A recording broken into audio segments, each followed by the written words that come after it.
Langston High School, tucked on the west side of Chicago, was the kind of place where time didn't fly. It crawled, especially on Thursdays. By fourth period, students were more focused on the ticking of the classroom clock than the formulas scattered across the whiteboard. The fluorescent lights buzzed overhead. The windows were sealed shut against the wind, and the air smelled faintly of pencil shavings, eraser dust, and the distant echo of cafeteria fries. Room 214 belonged to Mr. Griffin Malloy, the school's calculus teacher, though most students knew him as Mr. Sharp Tongue. He wasn't cruel, not exactly, but his sarcasm cut deeper than his chalk ever did. He had a smirk that told you he thought he was the smartest person in the room, and he often was, until today. He stood at the board scribbling a chain rule derivative, moving quickly, explaining even faster, as if the goal wasn't clarity but survival. His chalk screeched occasionally, matching the irritation that rippled across the class. Half the students were staring at their phones under their desks. The others sat quietly, either lost or pretending not to be. Then it happened. A soft squeak echoed from the hallway. Mop on tile. Mr. Malloy paused, the chalk hovering midair like a breath caught in his throat. His eyes flicked toward the open door where Miles Carter, the school's janitor, passed slowly with his mop in hand. Carter was dressed in the usual forest green uniform with M. Carter stitched neatly over the chest. He wasn't supposed to be noticed. Janitors rarely were. But something in Malloy's expression shifted, not with cruelty, but with condescension.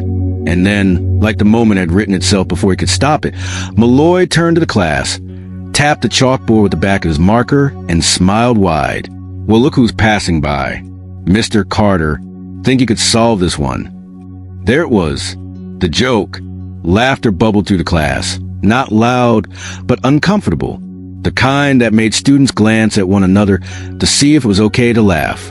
One girl lowered her phone. A boy in the back shifted in his seat. No one looked directly at Miles Carter, except Malloy. Come on, you always look like you've got something on your mind. Carter paused outside the doorway, mop still in hand. He didn't smile, didn't frown, just stood still, his eyes calm and unreadable. Then, to everyone's surprise, he leaned the mop against the wall and stepped inside. The students blinked. Some sat up straighter. Others whispered. Wait, is he actually... Miles Carter walked with a quiet authority that didn't belong to a man in a janitor's uniform.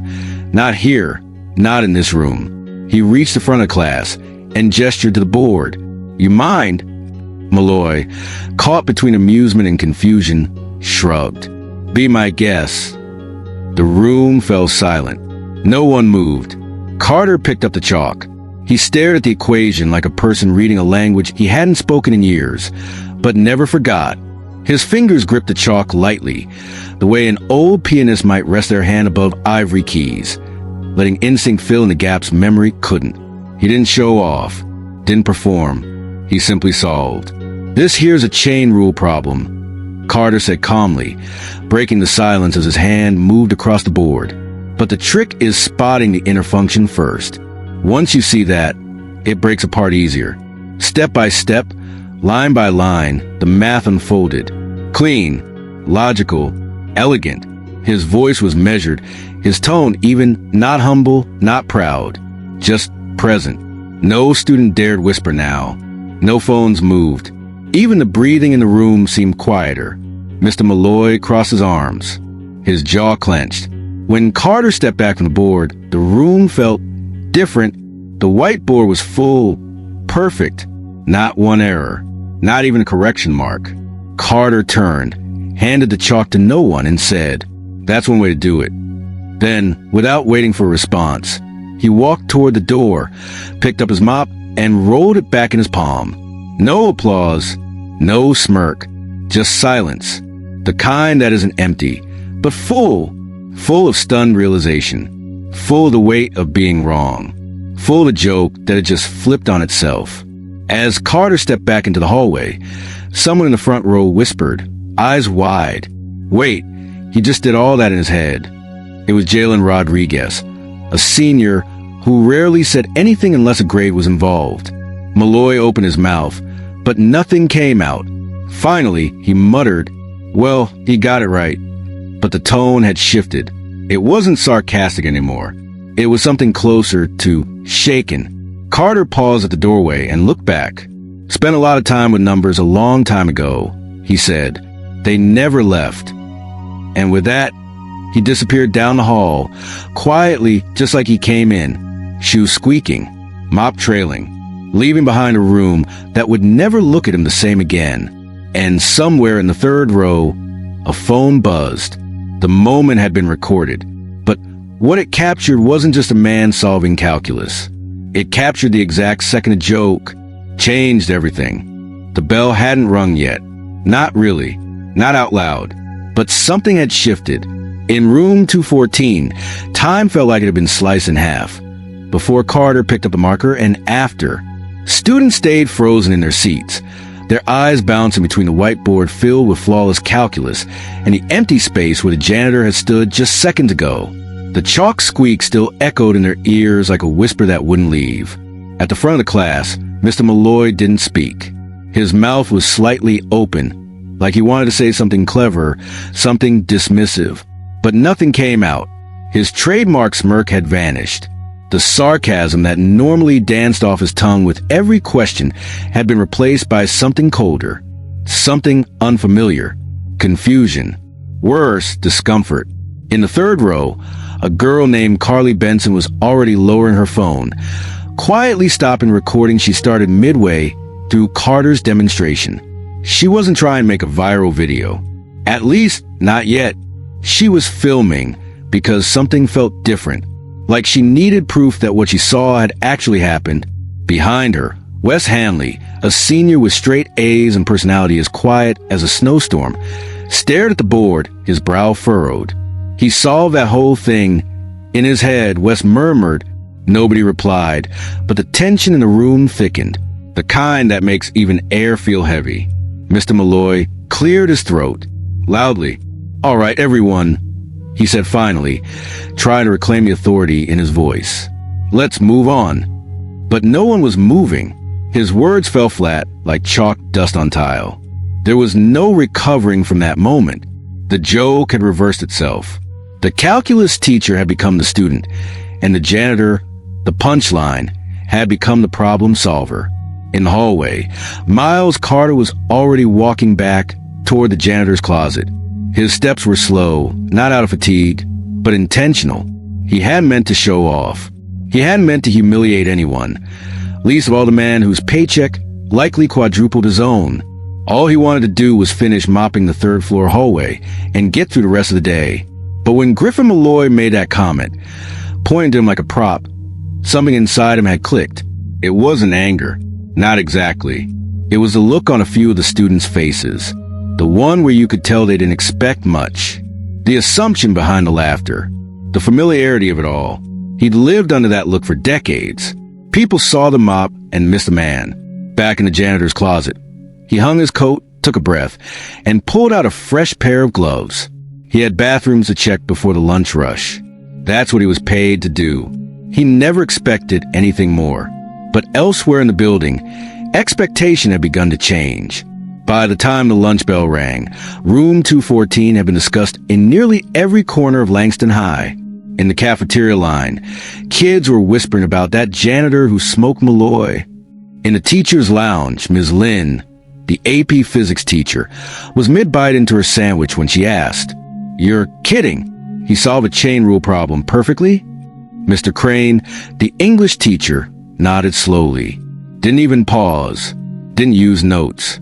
He just did it. Malloy sat in the corner, pretending to grade papers. But he wasn't reading. His eyes had been locked on the same page for nearly 5 minutes. Every now and then, he looked toward the lounge door like he expected someone to burst in and laugh at him. No one did. The silence was worse.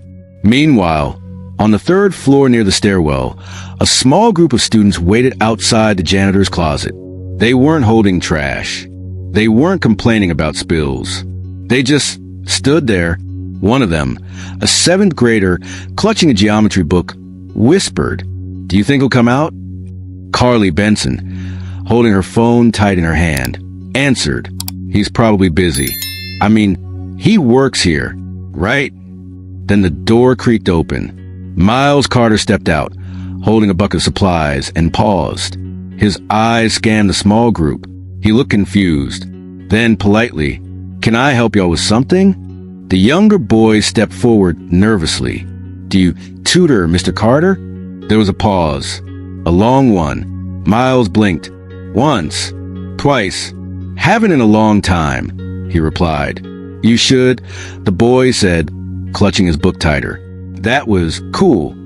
Miles chuckled softly, not dismissively, just surprised. "Thanks," he said. "I'll think about it." That night, back in his small studio apartment on the south side, Miles sat on the edge of his bed staring at his hands. They were rough from years of work. Calloused. Strong. But today, they held chalk instead of bleach. Logic instead of Lysol. He reached under his bed and pulled out an old cardboard box. Inside, a navy blue sweatshirt with faded Georgia Tech logo, a leather-bound notebook filled with equations, and a crumpled photo of a younger Miles, full smile, standing next to a woman who looked just like him, his mother. He unfolded the sweatshirt and ran his hand across the stitching. He didn't put it on. Not yet, but he didn't put it away either. The day had started like any other Thursday. Now it felt like something had cracked open inside him, something he hadn't touched in years. Maybe it wasn't just a room that had changed when he picked up that marker. Maybe it was him. By the next morning, Langston High had become a different place. Subtly at first, like a ripple moving through still water. But by second period, the ripple had become a wave. The video was everywhere. Carly Benson's clip from room 214 had made its rounds faster than a school fire drill. It wasn't flashy, just a shaky, vertical frame of Miles Carter walking to the board, solving the problem, and walking away. No editing. No effects. Just truth, raw and undeniable. The caption? Teacher told Black Janitor to solve calculus, and he smoked the teacher. TikTok, Instagram, a repost on Twitter from a local education page. Hundreds of comments poured in within hours. Bro broke it down cleaner than my college professor. Malloy just got cooked by the janitor. This is why you don't underestimate people. Man didn't even use a calculator. Respect. Some students laughed. Some stared. But all of them were talking. Miles Carter, meanwhile, was exactly where he always was at 7:15 a.m., restocking paper towels in the second-floor restrooms and checking light fixtures near the gymnasium. He had no idea he'd gone viral. Still using a flip phone, he didn't do social media. No TikTok. No Instagram. He hadn't posted anything online since his niece's graduation 6 years ago. So when a student walked past him and said, "Yo, Mr. Carter, you're famous now," he chuckled like it was a joke and kept walking. Because to him, it was just one moment. A joke turned upside down. But for the students, it had changed everything. In room 214, Mr. Malloy taught like a man walking on glass. His movements were slower, his tone quieter. He didn't call on students randomly like he usually did. He didn't crack jokes. He didn't even look toward the hallway door. He acted as if nothing had happened. But everyone knew something had. Wes Hamley sat in the front row, notebook open, eyes focused. During a quiet part class, he leaned toward Malloy's desk as students worked on problems. "Hey, Mr. Malloy," he said quietly. "That chain rule method Mr. Carter used yesterday. It's the same one you taught us last week, right?" Malloy glanced at him. His jaw tightened again. "Correct," he said curtly. "Only," Wes hesitated. He explained it better. The words landed with weight. Not disrespectful. Just honest. Malloy didn't respond. Because deep down, he already knew. Across campus, in the corner of the teacher's lounge, Principal Sandra Lee sat with a laptop in front of her. The video was paused at the moment Carter stepped away from a whiteboard. She replayed it. Twice. Her eyes narrowed. Not with skepticism, but with curiosity. She had worked in education for over 2 decades. She'd seen teachers burn out, prodigies go unnoticed, and brilliant minds buried under student loans and lost chances. But this was something else. She picked up her phone and dialed the custodial office. "Miles Carter?" she asked into the receiver. "Can you stop by the office when you get a chance?" Back in the supply closet, Miles Carter was wiping down the inside of a bucket when the call came in. He looked puzzled at first, but didn't question it. He never questioned it. The principal called, you went. He dusted off his hands, tucked his gloves in his back pocket, and made his way to the main office. The walls in Principal Lee's office were lined with plaques, old yearbooks, and framed photos of past graduates. But none of that mattered when Carter stepped through the door. He stood tall, shoulders relaxed, uniform clean despite the labor. You want to see me, ma'am? Principal Lee offered a kind smile and gestured to the seat across from her desk. Have a seat, Mr. Carter. Please. He hesitated only slightly before sitting. There was a pause. She leaned forward. Do you mind if I ask you a question? Miles nodded. Do you have a background in math? Or education? Or engineering? There it was. He looked down for a moment, the muscles in his jaw shifting as if he were dusting off a memory he hadn't touched in years. I went to Georgia Tech, he said slowly. Mechanical engineering. Full ride. Her eyes widened slightly. Top of my class, he added. Until life happened. I'd like to hear about it, she said softly. Only if you're willing. He looked up. Something in her voice was different, genuine. So he told her about his mother, the late-stage cancer, dropping out to work 3 jobs, raising his sister, losing the scholarship, the dreams he left in dorm room drawers, the professors who told him, you'll be back. But he never did. Because when you're cleaning bathrooms at night and counting change for bus fare, calculus feels like another life. But the numbers? They stayed. They always did. When Carter left her office, Principal Lee sat in stunned silence. Not because he had a tragic story, but because he had survived it and kept going. By the end of that day, more students were peeking around corners, lingering outside the janitor's closet. They weren't there for gossip. They wanted to learn. Not just math, but from a man who reminded them that brilliance doesn't always come in a lab coat or a teacher's badge. Sometimes, it comes wrapped in quiet dignity, in a green uniform, with calloused hands and a chalk-covered soul. Friday morning felt different at Langston High, not because of the weather or the school lunch menu, but because room 214 had become legendary overnight. It wasn't just a classroom anymore. It was the place where the janitor beat the calculus teacher. By the time the first bell rang, the halls were buzzing, not with the usual hallway chatter about parties, sports scores, or cafeteria drama, but about Miles Carter, the man who had turned a mockery into a moment, and that moment into a movement. And it all started with video. Carly Benson's post had caught fire, uploaded just a few hours after the incident. It had already amassed over 80,000 views by the next morning. TikTok's algorithm had done the rest. In the short, shaky footage, Carter could be seen walking calmly to the board, picking up the marker with no hesitation, and solving the chain rule problem step by step. His voice was calm, deliberate. His explanation was better than most YouTube tutorials. And then, without flourish, he handed back the marker and walked away like nothing had happened. The final line of the video, a student whispering, almost breathless, "Wait!" He just did all that in his head. The caption beneath the video, "Teacher told Black Janitor to solve calculus." And he smoked the teacher. Raw, honest, viral. By lunchtime, Langston High wasn't the only school talking. Local education groups had reposted the clip. Community pages picked it up. And when a Chicago Tribune education reporter shared it on Twitter with the caption, "Genius wears many uniforms," things exploded. "Teacher told Black Janitor to solve calculus" wasn't just a sentence anymore. It was a headline. Meanwhile, Miles Carter was still wiping down tables in the cafeteria, as if nothing had happened. As if he wasn't being quoted in Facebook threads and Reddit posts and local radio segments. He didn't know.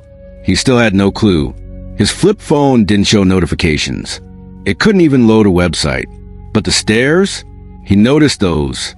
Students smiled more as he passed. Teachers paused conversations when he entered a room. Even Mr. Malloy, who normally gave a quick nod and turned back to his desk, didn't make eye contact during their awkward encounter that morning near the main office. Something was shifting. It was in the air. Thick, unspoken, but undeniable. Back in the third-floor janitor's closet, Carter took a break, though he rarely did. He sat on a stool next to a shelf of supplies, sipping lukewarm coffee from a steel thermos he'd owned since 2003. He exhaled slowly. He hadn't thought about chain rule problems in years. Didn't think he'd ever see a derivative again, let alone teach it. And yet, yesterday had felt like home. Not because he missed the chalkboard, but because, for the first time in a long time, he was seen. Not looked at, seen. And that was different. Outside his door, a small group of students hesitated. One knocked. "Mr. Carter?" A soft voice called. Carter opened the door to find Wes Hanley, standing beside two freshman girls. One holding a spiral notebook, the other clutching a printed calculus worksheet. "We were wondering," Wes began, rubbing the back of his neck, "if maybe you could help us with a few problems?" Carter blinked. "Y'all don't have teachers for that." "We do," one girl said quickly, "but the way you explained it yesterday, it made more sense." There was no angle, no ego, just honesty. Miles opened the door wider. "All right," he said. "Come on in." 10 minutes later, the four of them sat on the floor with papers spread out between them. The mop bucket nudged into the corner like a forgotten thought. Carter pointed at a problem. "You're trying to apply product rule here," he said gently. "But it's actually a nested function. You want to think about it like opening one box that's inside another." The students leaned in, nodding. There were no jokes, no phones out, just focus. And then, without anyone noticing, Carly Benson appeared at the end of the hallway again, this time not recording. She just watched and smiled. Elsewhere in the building, Principal Sandra Lee had her laptop open again. She had rewatched the video that morning, not to verify it, but to feel it, because it wasn't just math. It was dignity. It was humility. It was truth, standing up silently in a world that always talked too loud. She clicked open her email and started typing a message to the school board. Subject line, a proposal. At the end of the day, Carter walked to the staff parking lot like always, hands in his jacket pockets, shoulders slightly hunched from years of carrying more than a mop. But he felt something behind him. Not a weight, not a whisper, a presence. He turned slightly. Wes Hanley stood by the gate, holding a folded piece of paper. "It's a problem I couldn't solve," Wes said, handing it over. "I was hoping maybe you could show me tomorrow." Carter took it slowly. He didn't smile. Not yet, but his eyes did. "Sure," he replied. "Tomorrow." As Wes turned to leave, Carter looked down at the paper. A multivariable function. Something complex. Something elegant. He hadn't touched problems like that since Georgia Tech. His fingers twitched, eager. Maybe it wasn't just a school that had changed when he walked to that board. Maybe it had changed too. For years, Miles Carter walked the halls of Langston High as quietly as a breeze that slipped beneath closed doors. Always present, never truly seen. He was there before the first teacher arrived, and long after the last student left. He changed light bulbs, cleaned up after food fights, unjammed printers, and replaced stained ceiling tiles after leaks. He was part of the school's architecture, unnoticed, underappreciated, and yet always essential. But now, people were starting to look at him differently. And for the first time in a very long time, someone asked a question that wasn't about spills or maintenance logs. They asked about him. Principal Sandra Lee sat behind her desk, her glasses perched low on her nose, as she reviewed a spreadsheet on teacher staffing. But her mind kept drifting. The video of Carter solving the calculus problem wasn't just impressive. It was impossible to ignore. She'd watched it again that morning with her husband over coffee. He's not just smart, her husband had said, impressed. He's a natural teacher. She couldn't shake that thought, so she picked up the phone. In the hallway, Carter was fixing a jammed locker hinge with a flathead screwdriver when his walkie crackled. "Mr. Carter, can you stop by the main office for a minute?" He wiped his hands on a cloth and nodded toward a teacher passing by. "Be right there." When he entered the office, Ms. Lee looked up and offered him a warm smile, one of those genuine ones, not the polite kind reserved for morning greetings in crowded hallways. "Thanks for coming. Take a seat." Miles hesitated, then sat down, his posture guarded but respectful. "I wanted to ask you something personal," she said, folded her hands on the desk. He gave a slight nod. "Do you have a background in math or education? Engineering, maybe?" There it was. The question no one had asked in 6 years of working at Langston. For a second, he didn't answer. His eyes dropped to the grain of the wooden floor. His hand flexed over his knee like he was gripping something invisible. Then he exhaled slowly. "I went to Georgia Tech," he said quietly. "Mechanical engineering. Full scholarship." Ms. Lee's brows lifted. She hadn't expected that. "Graduated?" He shook his head. "No, ma'am. I dropped out sophomore year." "Why?" Miles glanced away. "Family stuff. Life happened." And then, slowly, the story began to unfold. He told her about growing up in Birmingham, Alabama, about his mother, Estelle, who worked double shifts at a textile plant just to keep food on the table, about being the kid who always fixed things, radios, remote controls, the busted lawnmower his neighbor had thrown away. He had a mind for motion, for mechanisms. "I like seeing how things worked." "Still do," he said. He talked about getting the scholarship, the pride in his mother's eyes when the acceptance letter came, how he made Dean's List both semesters in his freshman year, how professors would linger after class just to ask him more questions, not less. "They said I had the kind of mind that solved ahead of class," he said, almost embarrassed. And then came the call. His mother had collapsed at work, stage 4 colon cancer. His sister was only 14. Rent was due. Bills piled up. And school? School had to wait.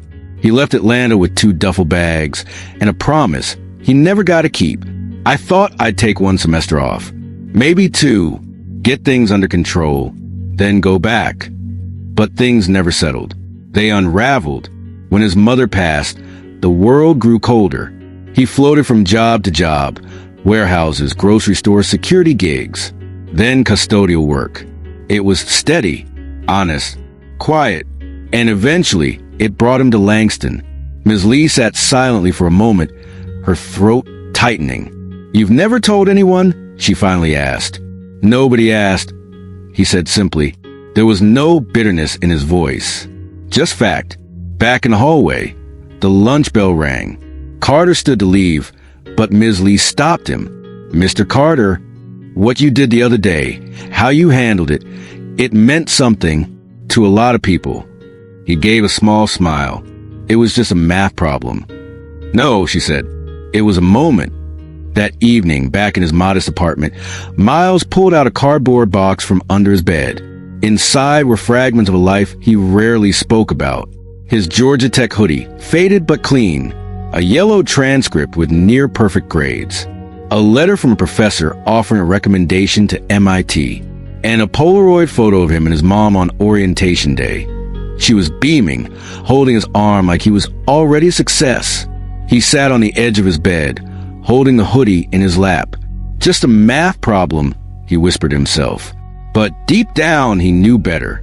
Because when a joke becomes a mirror, and the whole school sees something they never saw before, it's no longer about the numbers. It's about the man who never stopped understanding them. Even when no one else tried to understand him. There are moments in life when time doesn't just stop, it splits.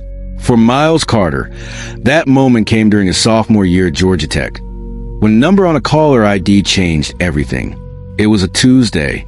He remembered because he had a thermodynamics exam that morning and had just finished tutoring a few struggling freshmen in the engineering study lab. He was good at that, translating complex ideas into clarity. Students told him he should teach someday. Then the phone rang. His mother's supervisor. The tone was stiff. The words clipped. Estelle collapsed on the job. Paramedics are on the way. The exam didn't matter after that. He caught the next bus home to Birmingham. The ride felt endless.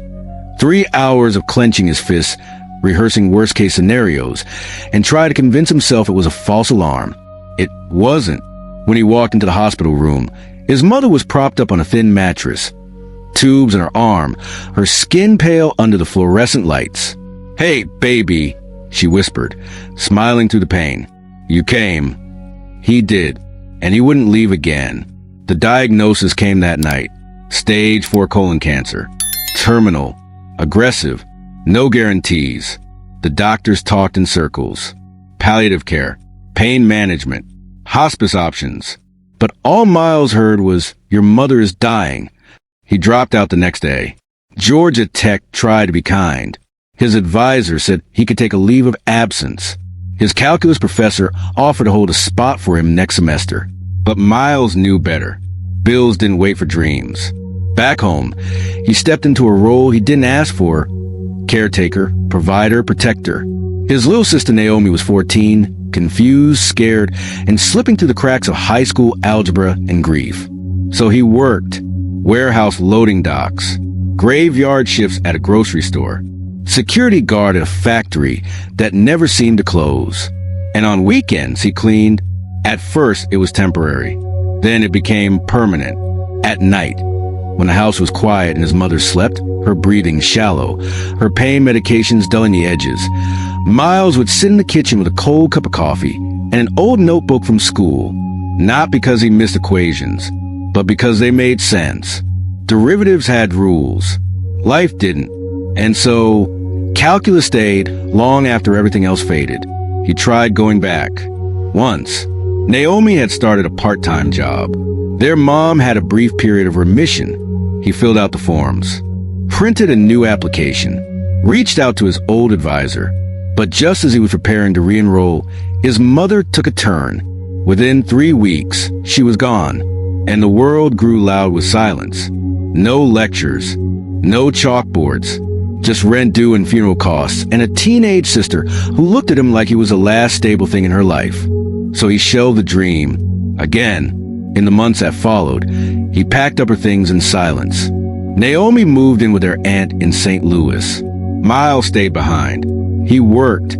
He survived. But he didn't go back. The scholarship expired. The admissions portal closed. The emails stopped coming. Eventually, so did hope. By the time he moved to Chicago, his resume was a list of quiet labor: janitor, maintenance crew, floor supervisor, facility staff. But math?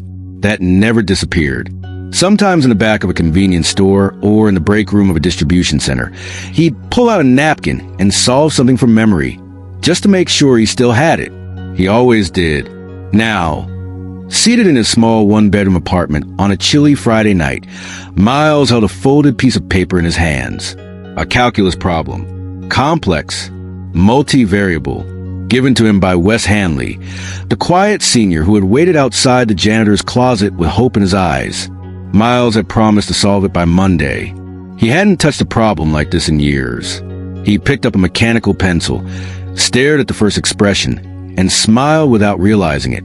The numbers still felt like home. Meanwhile, back at Langston High, Principal Lee was writing a formal report to the district. Her proposal? A trial program. After-school tutoring sessions led by Miles Carter. Voluntary. No grades. No pressure. Just a man sharing what he never got to finish. She didn't need board approval yet. She just needed a yes from him. But she hadn't asked yet, because she wasn't sure if he'd want to open that door again. Back in his apartment, Miles finished solving the problem. It took him exactly 6 minutes. When he looked at the solution, something hit him in the chest. Not pride, not nostalgia. Permission. Permission to admit he still had something to give. He folded the paper, slid it into an old binder next to a fading syllabus from Georgia Tech, and stood up. Tomorrow was Saturday. But Monday? Monday was going to be different. The apartment smelled faintly of lemon cleaner and old paper. Not unpleasant, just lived in. The kind of scent that clings to memories more than objects. Miles Carter sat cross-legged on the hardwood floor of his small living room, the soft hum of a box fan in the corner doing its best against the creeping autumn chill outside. In front of him sat a beat-up cardboard box. He hadn't touched it in years. Not really. He had moved it from one apartment to another like people move ghosts. Quietly, carefully, never quite opening it, but never throwing it away. Tonight, something felt different.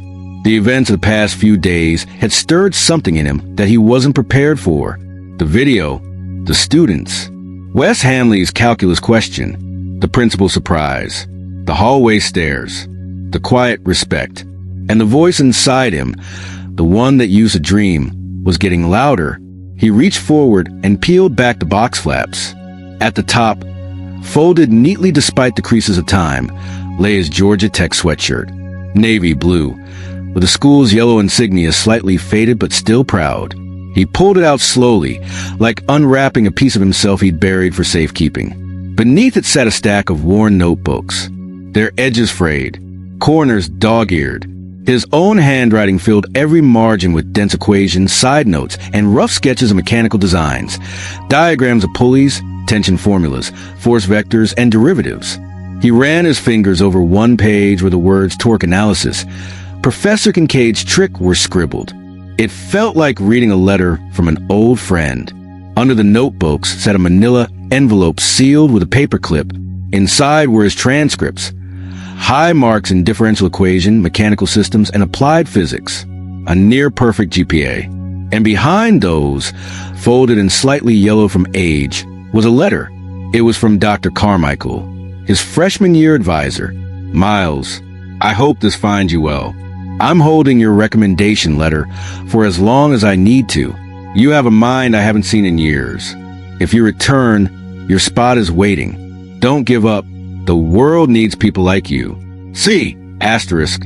He had read that letter maybe a dozen times a year after he dropped out. Then he stopped. It started to hurt more than it helped. But tonight, it reminded him that someone had believed in him before he forgot how to believe in himself. At the very bottom of the box was a photo. Him and his mother, Estelle, on orientation day at Georgia Tech. She wore a maroon blouse and carried a tiny purse on her shoulder. Her eyes sparkled with pride. Miles stood next to her, younger, thinner, but with the same quiet strength in his jawline. He was wearing that Georgia Tech sweatshirt, his smile wide, his future wider. He sat there staring at that photo for a long time, not crying, not regretting, just remembering. The next morning, he took everything out of the box and gently laid it on his dining table. He didn't know why. Maybe to air it out, maybe to let it breathe, maybe to remind himself it was real. He ironed the sweatshirt. He slid the transcripts into a clean folder.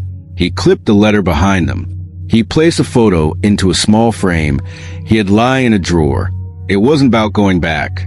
It was about not hiding anymore. At school that Monday, Carter entered early, like he always did, before the teachers, before the students. Just the click of his boots on the linoleum, the hum of vending machines, and the smell of the heating system waking up. He did his usual rounds, refilled soap in the staff bathrooms, replaced a hallway light bulb, tightened a loose desk leg in room 104. But as he passed the library, he paused. Through the glass, he could see Wes Hanley sitting at a table with two other students, a calculus book spread open between them. Wes looked up and smiled. "Morning, Mr. Carter. Y'all here early," Miles said, smiling back. "We were hoping maybe you had time again. That problem you helped us with, I actually got it right on the quiz." "That's so." Miles stepped inside. "Yeah, I think I finally get how the chain rule actually works, not just what it is." Miles nodded. He looked at the three of them, eager, attentive, curious. "You got any scratch paper?" "Right here." "All right then," Miles said, pulling out a pen from his shirt pocket. "Let's see what you're working on." For the next 40 minutes, before the first bell ever rang, the janitor sat at a table in the school library, teaching calculus. No titles, no lesson plan, just knowledge, and something else. Belief. Later that afternoon, he returned home and carefully placed the items from the box into a new container. Clean plastic, with a locking lid. He slid the framed photo of his mom onto his nightstand. He didn't put the Georgia Tech sweatshirt back into the bin. He hung it in the closet instead, next to his work uniform. The first official tutoring session wasn't scheduled. It wasn't announced over the intercom, printed on flyers, or shared by the school's social media page. It simply happened, like most things that matter do. It started on a Tuesday afternoon. The final bell rang at 3:15 p.m., And while most students flood the front entrance with backpacks slung low and earbuds already in, a small group drifted toward the library instead. Wes Hanley was already there, sitting at the corner table closest to the window. Next to him, Jada Ellis, a sophomore who never raised her hand in math class but always aced her written work. A third student, Tyrell Dean, came hesitantly, still unsure if it was okay to be taught by someone without a teacher's badge. And then at 3:21, the door opened, and in walked Miles Carter, green uniform, work boots, and a soft black binder tucked on his arm. "Hey, Mr. Carter," Wes greeted, half standing out of habit. "You came." "You asked," Carter replied, setting his binder on the table. That counted for something. There were no handouts, no chalkboards, no school-issued curriculum. Just a man with years of untapped knowledge, and a table full of students who were hungry for it. He sat down, opened the binder, and pulled out a blank sheet of graph paper. "All right," he said, drawing a quick set of axes. "Let's start with the basics. What do y'all know about limits?" For the next hour, the library fell into a quiet hum. Not of whispers or page turns, but of learning, of questions asked without fear, of wrong answers met without judgment, of eyes widening when a concept suddenly clicked. Carter's voice was patient, his explanations clear. He didn't lecture. He asked, "Why do you think that's the answer? What happens if we approach it from the left? Can anyone graph what that would look like?" He didn't teach at them. He taught with them. And for those 60 minutes, no one remembered that he was a janitor. They only saw a teacher. When the session ended, Jada stayed behind. "Mr. Carter?" "Yeah. I never understood derivatives before. Not really. But the way you showed that graph, how you made it move, it made sense. Like, for the first time, I saw it." Carter smiled. "You had it in you. I just helped pull it out." She nodded, clutching her notebook. "Are you coming back Thursday?" "If you are," he said. That evening, as Carter walked the now empty halls, mop in hand, he felt lighter. Not because the day was over, but because something new had started. A door had opened, one that had stayed closed far too long. The next day, word spread, not through announcements, but through lockers, lunch tables, and quiet side conversations in the stairwells. "You go to Carter's Corner yesterday?" He broke down that trig question better than Ms. Friel. I swear he made limits make sense. Like for real. By Thursday, there were 8 students waiting in the library. By the following week, there were 12. They came from different grades, different backgrounds. Some were struggling. Some were straight-A students looking for more. All came for the same reason. Carter made them feel capable. Meanwhile, Principal Lee had been watching quietly. She passed by the library one afternoon and saw Carter leaning over a table, showing Tyrell how to sketch a curve by hand instead of relying on a calculator. The boy's eyes lit up as the pencil moved across the page. She didn't interrupt, just smiled and walked on. But inside, she was already writing up the framework for a proposal to the school board. Something small, maybe a pilot program. No grades, no pressure. Just access to knowledge, access to him. But not everyone was comfortable with the shift. In the teacher's lounge, Mr. Malloy sat stiffly during lunch, biting into a sandwich as a pair of juniors passed outside the window, talking excitedly about Mr. Carter's explanation of the chain rule. His jaw tightened. He hadn't been mentioned like that in years. And now the man who used to sweep his classroom was suddenly the name on every student's lips. He didn't say anything out loud, but silence, especially in that room, could be louder than words. Back in the library, Carter packed up his binder after another session. He tucked in the graph paper, the student worksheets, and a few notes he'd scribbled for himself during the week. As he zipped it shut, Wes Hanley stepped up. "We were talking," Wes said.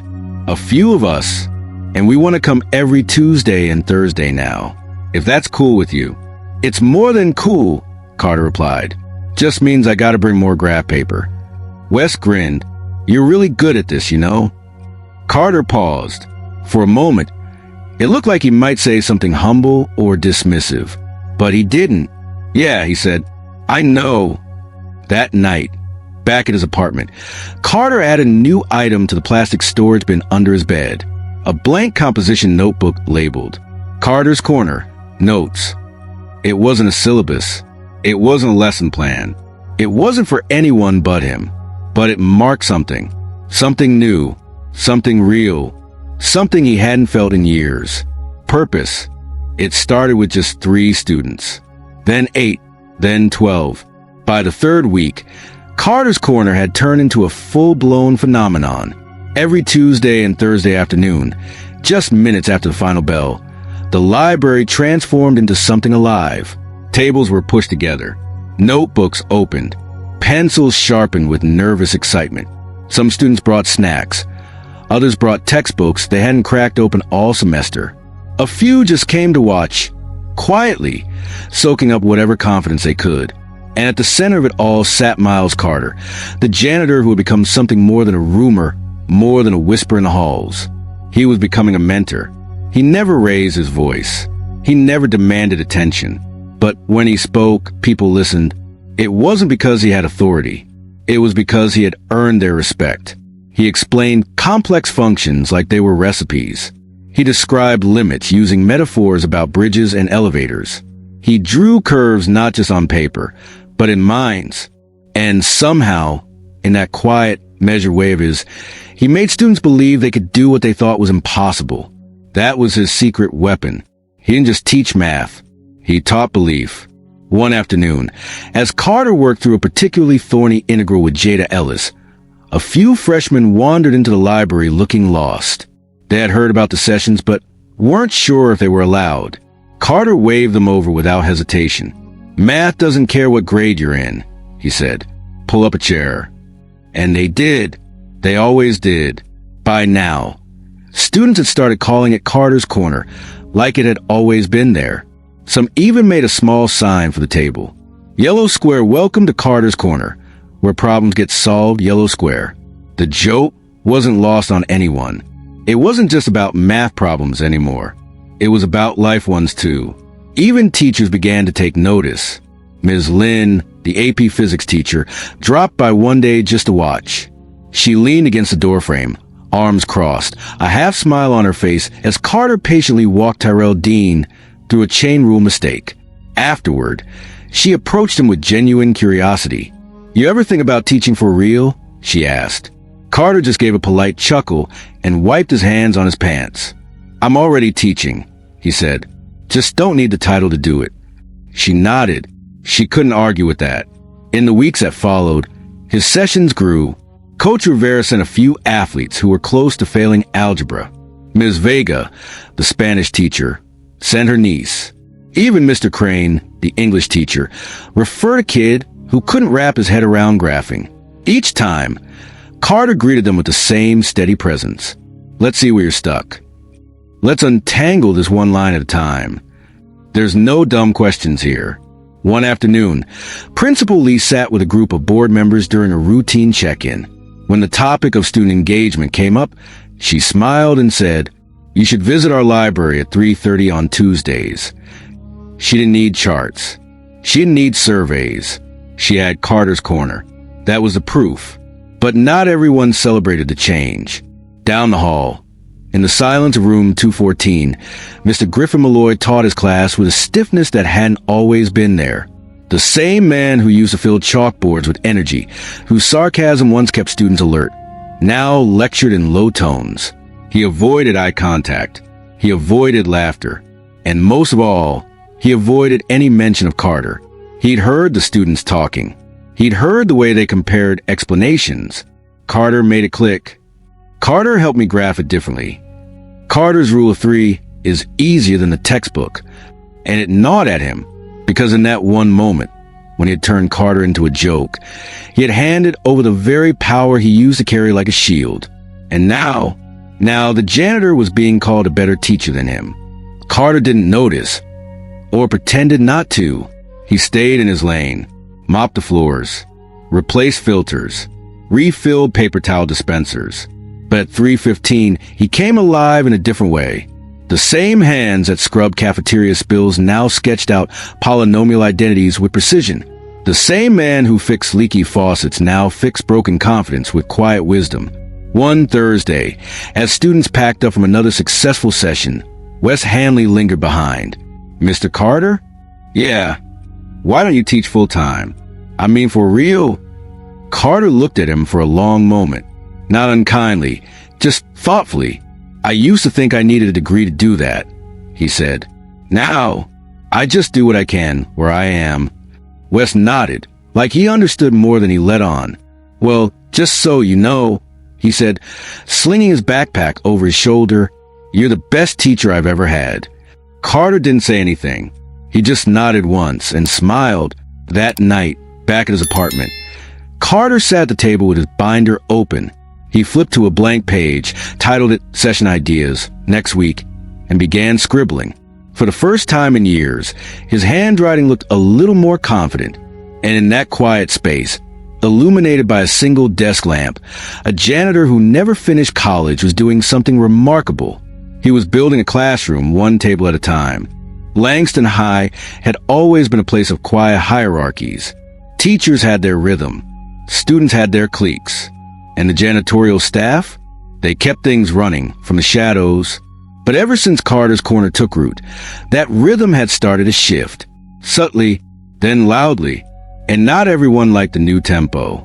The teacher's lounge was usually filled with microwave leftovers and harmless gossip. But lately, the conversations had taken a sharper edge. The coffee pot hissed more than usual, and side eyes were becoming part of the decor. Especially when Mr. Malloy walked in. He had once commanded a kind of authority, not through kindness, but through presence. His sarcasm, while divisive, had kept students on their toes and colleagues at a distance. But now that presence felt brittle, strained. He took his usual seat near the window, unpacked his tuna sandwich, and opened a folder, pretending to read, pretending not to hear.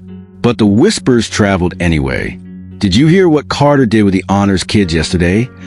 They stayed an extra hour, voluntarily. They call it Carter's Corner now. Can you believe that?" Ms. Friel, who taught geometry, tried to soften the tension. "I mean, it's nice they're interested in math." Malloy didn't look up. "Let's just make sure we're not confusing enthusiasm with expertise," he muttered. The room paused. Later that day, Principal Lee received a message from the district's admin portal. Subject: Anonymous parent concern Langston High. Content: Is it appropriate for a janitor to be tutoring students? Has he been background checked for instructional interaction? Does he have proper credentials to be teaching advanced math? No name, no return contact, just insinuation dressed as inquiry. She closed her laptop harder than she meant to and stared at the screen for a long time. She didn't forward a complaint. She didn't mention it to Carter. Instead, she walked down to the library during the next Carter's Corner session. There, she found 15 students, heads down, pencils moving, voices quietly asking questions. And Carter, kneeling beside a student with a laminated graph in hand, explaining continuity in real time. Not teaching from a textbook, teaching from presence. She lingered near the doorway, listened, watched, then turned and walked away, resolved. Back in the lounge, Malloy remained silent, but his mood was shifting. He'd noticed the way students looked at him now, less intimidated, more indifferent. Some didn't even fake interest in class anymore. A few had quietly stopped coming to after-school help sessions altogether.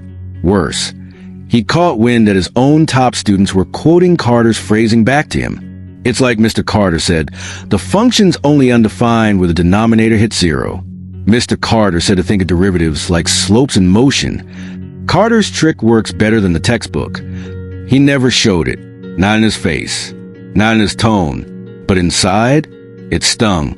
Carter, meanwhile, noticed the air shifting too, not from the students.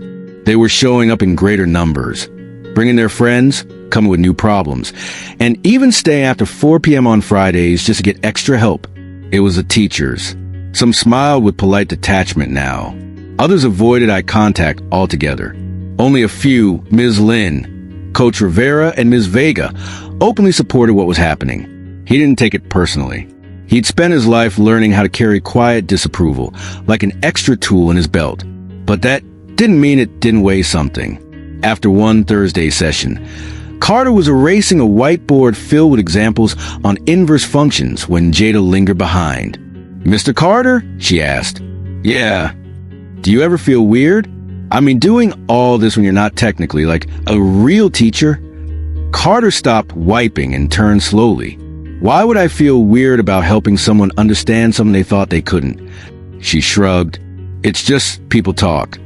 They always have," he said. "You just gotta decide who's worth listening to."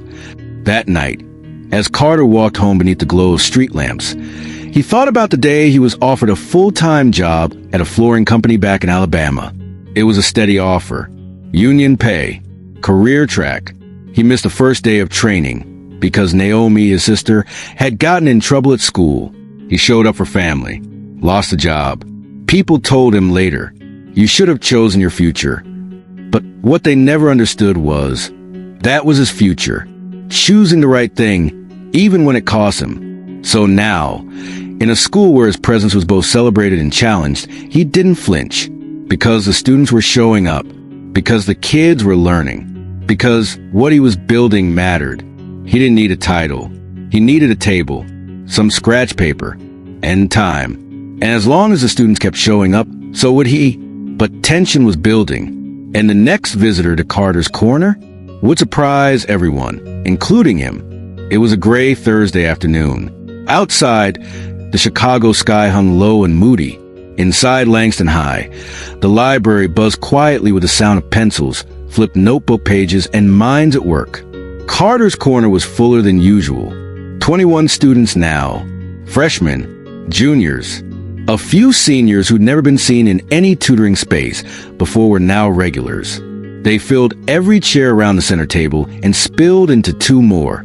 And yet, Miles Carter still moved like it was just the first day, methodical, calm, steady. He leaned over to help Jada Ellis with a multivariable limit problem when the room suddenly shifted, not with noise, but with presence. The door to the library had opened, and standing there, just past the threshold in a dark gray jacket and stiff expression, was Mr. Griffin Malloy. Every head turned. The air went still. Wes Hamley looked up from his notes.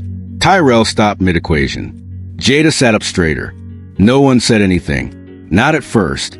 It was the kind of moment that stretched long enough to feel dangerous. But Carter didn't flinch. He capped the marker in his hand, stood slowly, and nodded once toward the door. "Mr. Malloy," he said evenly. Malloy stepped inside. He didn't speak, didn't scoff, didn't carry the usual sarcasm that clung to him like cologne. He walked over to the edge of the nearest table, looked at the worksheet spread out. The students circled up and then met Carter's eyes. "You mind," he said, "if I sit in?" Carter didn't blink, didn't gloat, didn't smirk, didn't make a show of the moment that was begging to become one. Instead, with the same quiet confidence that at first silenced his very room, he nodded toward an empty chair. "Long as you don't mind learning something new." A few students stifled chuckles, not out of mockery, out of release. It was the kind of laugh that comes after tension has been sitting too long in your chest. Malloy allowed himself the faintest of smirks, just a flicker at the corner of his mouth. Then he sat. For the next 45 minutes, Miles Carter taught. He guided the room through composite functions and inverse derivatives. He answered questions without making anyone feel small. He broke down big concepts into small steps and made everyone feel like they belonged in the solution. Malloy didn't interrupt. He listened. He watched the way students leaned in, not because they had to, but because they wanted to. He watched Jada whisper something to Wes, and Wes nodded like he just had a light bulb switched on. He watched as Carter drew a visual on the whiteboard, and a kid in the back literally snapped his fingers in realization. And in that moment, sitting there in the very same library where whispers about his failure had once spread like wildfire, Malloy understood something he hadn't before. This wasn't about competition. It wasn't about who had a degree or who had tenure. It was about impact. And Carter had more of it than anyone in the building. When the session ended and students packed their bags, Malloy stood slowly. He didn't make an announcement, didn't offer a grand apology, but he walked up to Carter, looked him in the eyes, and said, "You're good. Really good. Carter didn't reply immediately. He looked at the man who had once turned him into a joke, who had pointed him like a prop, and now stood before him like a peer. We all got something to learn, Carter said finally. Malloy nodded, then turned to leave. After the students cleared out, Carter stayed behind to erase the whiteboard. He moved slowly, carefully, the same way he mopped floors, like it mattered, because to him, it did. As he wiped away the final formula, he felt someone step into the room. It was Principal Lee. Heard we had a visitor today, she said softly. Carter nodded. He sat through the whole thing.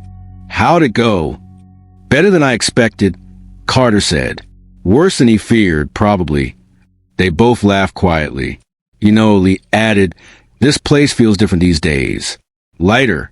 Focus. That's the students, Carter said. I just meet them where they are. She tilted her head. Funny thing about that, she said. Sometimes meeting people where there ends up pulling them further than they ever thought they'd go. That night, Carter returned home and sat by the window with a cup of tea. The framed photo of him and his mother rested on the table beside him, just below his Georgia Tech sweatshirt, now hanging neatly on the coat rack. He thought about Malloy sitting silently at the session. He thought about Wes, Jada, and Tyrell. 3 kids who now explained things better than most teaching assistants he'd met in college. And he thought about himself. How far he'd come from that hospital room in Birmingham, from the warehouse jobs and overnight shifts, from being invisible in his own story. And now, even the people who once overlooked him were pulling up chairs to listen. Respect, he realized, doesn't always come in applause. Sometimes it walks in quietly, sits down, and says, teach me. Spring arrived at Langston High the way it always did in Chicago. Suddenly, the snow melted overnight. The air softened. And for the first time in months, the students walked to the front gates without their jackets zipped all the way up. But something else had changed too. Something deeper, more lasting than weather. Because Carter's Corner wasn't just a curiosity anymore. It was a part of the school's rhythm. Every Tuesday and Thursday afternoon, the library filled, not just with students but with energy, with hope, with second chances and new beginnings. And though the district never officially added his name to the faculty list, everyone, from students to staff, had started calling him the same thing, Mr. Carter. He still cleaned the hallways, still fixed the broken pencil sharpener in room 112, still mopped up spills near the vending machines, still clocked in at 6:45 a.m. and clocked out at 5:30 p.m. sharp. But now, he also mentored. He explained integrals and quadratic theory and vector fields. He taught limits and confidence in equal parts. And he did it without asking for anything in return. The students came because they wanted to, not because they had to. And for Carter, that meant everything. The end-of-year student showcase arrived faster than anyone expected. Science projects lined the gym walls. Posters filled with diagrams and duct tape leaned on folding tables. Choir kids rehearsed harmonies near the entrance, while art students adjusted frames and string lights. And tucked away in the far right corner of the gym, beneath a modest sign that read, Carter's Table, Math, Life, and Everything in Between, was something different. It wasn't flashy. No LED lights or color-coded presentations. Just a long table filled with handwritten thank you notes. Neatly stacked problem sets annotated with Carter's handwriting. Reflections from students titled things like, How Mr. Carter Taught Me More Than Math. The day a janitor solved the equation I couldn't. My confidence started with chain rule. Some were essays, some were just a sentence. But each one carried weight.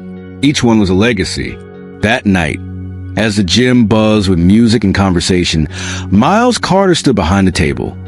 Not in a suit, not holding a microphone, not giving a speech. Just in his clean green uniform. His name tag still clipped to his chest. A quiet smile on his face. Students came by to shake his hand. Parents stopped to thank him. A few teachers from other departments paused in front of the display, read a few notes, and walked away blinking faster than normal.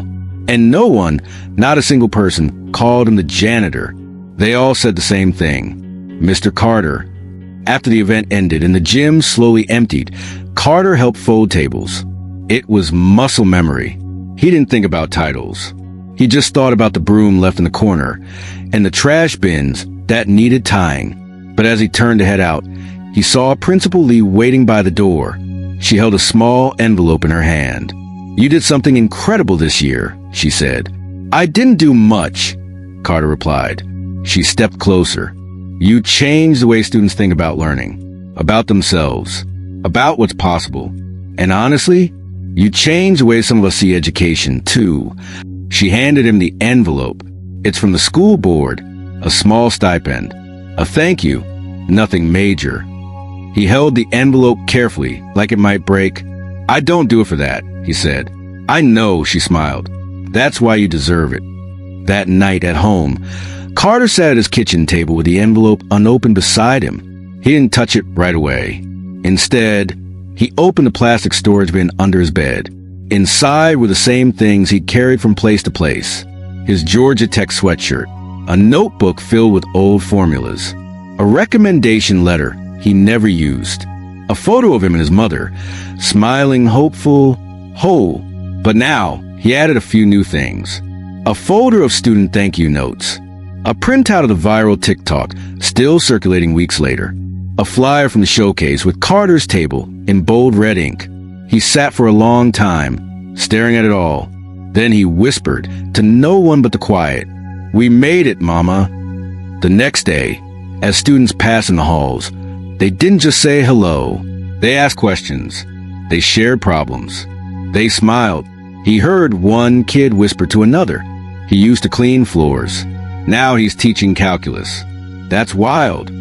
Carter didn't correct him, because truth was, he still cleaned floors, still fixed jam lockers, still replaced air filters.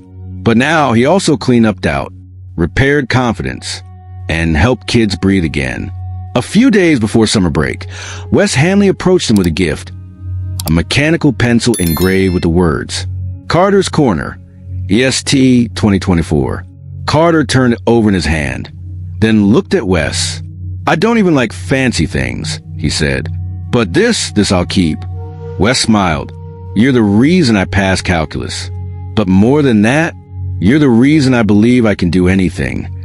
Carter's throat tightened, but he didn't let it show. He just nodded and said, "That's the only equation I ever cared about solving." Legacy, he realized, doesn't come with a degree. It doesn't wear a badge. It doesn't need permission. Legacy lives in the lives you touch, in the futures you help shape, in the names they give you when they finally see who you've been all along. Not janitor, not helper, but Mr. Carter. If the story moved you, if it reminded you of someone who believed in you, or someone the world overlooked, then don't let it stop here. Like the video to keep stories like this alive. Subscribe so you never miss what's coming next. And most of all, share this with someone who needs to hear it. Because sometimes the most powerful lessons come from the quietest voices.